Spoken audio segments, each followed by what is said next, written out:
ఒక కాకి చెట్టు మీద కూర్చుని ఎక్కెక్కి ఏడుస్తుంది. అదే చెట్టు కింద కూర్చున్న సాధు ఎందుకు ఏడుస్తున్నావు అని అడిగాడు.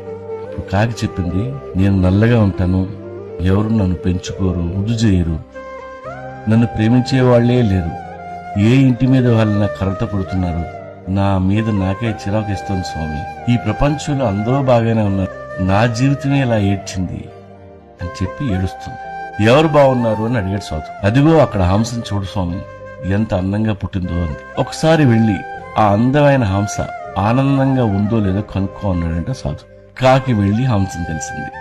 అప్పుడు హంస అన్నది, నాది ఒక అందమైన తెల్ల సున్నం కొట్టి దేవుడు నన్ను ఇక్కడ పడేశాడు, ముగుడు తెచ్చిన ముండలా ఎప్పుడూ ఈ కొలంలోనే తిరుగుతూ బతకాలి, ఆ మఖాం చూడు ఎంత అందంగా పుట్టిందో అని హంస ఏడ్చింది.